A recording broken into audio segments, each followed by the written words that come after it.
If you've always wanted to make baos at home, you've come to the right place. They're super easy to make and I'm going to show you how. I've paired them with this sweet and sticky Korean tofu and some pickled veggies. It's an actual flavor bomb. Welcome to my YouTube channel. My name is Saloni and let me show you how to make some baos.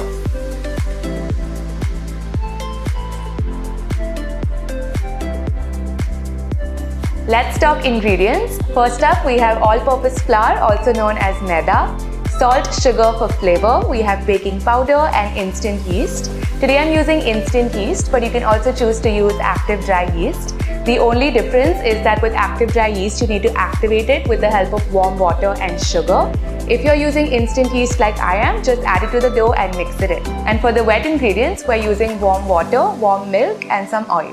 We'll start by adding the dry ingredients into the bowl. So I have some flour along with the cornflour and baking powder. Add in the yeast and we'll mix this in until they are well combined. Create a well in the middle before adding in the wet ingredients. I have some warm milk, warm water, and I'm adding the salt and sugar into here so they dissolve a little bit before mixing. Mix the dough until it becomes shaggy. Roughly mix the dough and transfer it to your surface and start kneading it. We're going to knead this for about 4 to 5 minutes until it starts coming together. Once it roughly comes together into a dough ball, add in the oil and continue kneading. Knead the dough until the surface is smooth. If you think it's too dry, just add a few tablespoons of water.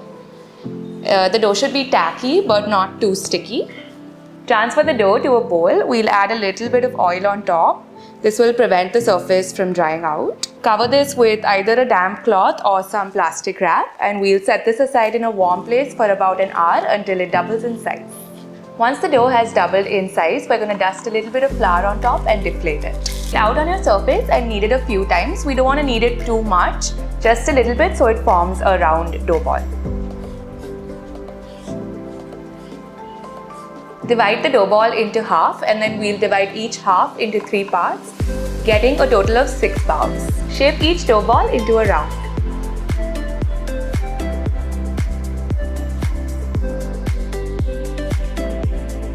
After shaping the dough balls, cover them with a damp cloth to prevent the surface from drying out. We'll start rolling the dough balls on our surface. Add a light dusting of flour. Roll out the dough balls into an oval shape to form our baos.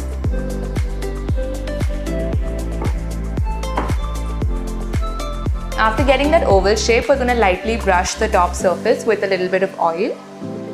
Fold the bao over in half and we'll place this onto a small sheet of greased parchment paper. Now take your rolling pin and just gently, very gently, just roll over. This will ensure that the bao has a smooth surface on top. We're going to set this aside for around 10 minutes so it can proof a little more before we steam it. Cover these and rest them for around 10 minutes and while they're resting, we'll set up our steamer. Set up the steamer and bring the water up to a simmer.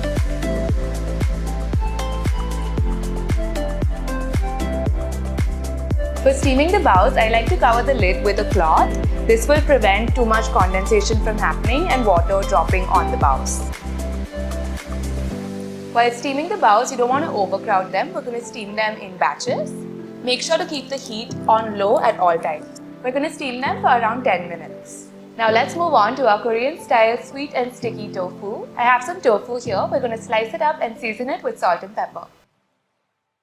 Add a generous amount of salt and pepper on both sides. We're going to set these aside for 10 minutes and let the tofu marinate. While the tofu is marinating, we'll make our sauce. All you have to do is mix all the ingredients together. We have some soy sauce, a little bit of gochujang, which is a sweet and spicy Korean chili paste, rice wine vinegar, gochugaru, which is again a Korean chili powder.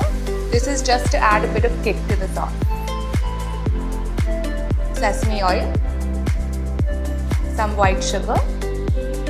This will balance everything out in the sauce. A little bit of ketchup for again that sweet and tangy flavor. Grated ginger. Add a little bit of water and give it all a good mix.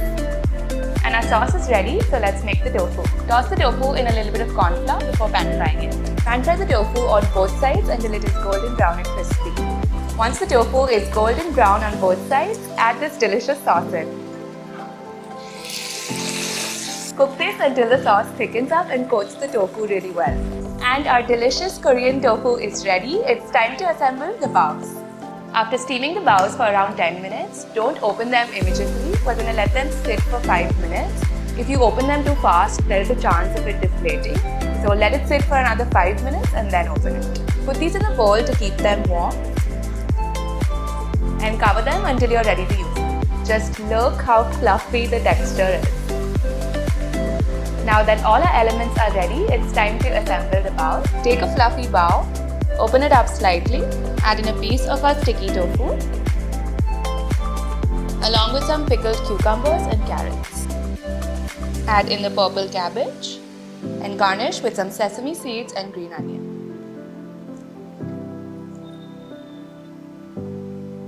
Our baos are now ready and these look irresistible. I cannot wait to try them out.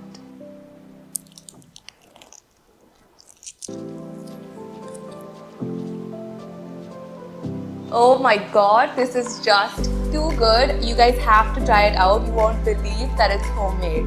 You can find the full recipe in the description box below. If you enjoyed watching this video, don't forget to hit that subscribe button. I'll see you very soon in the next video.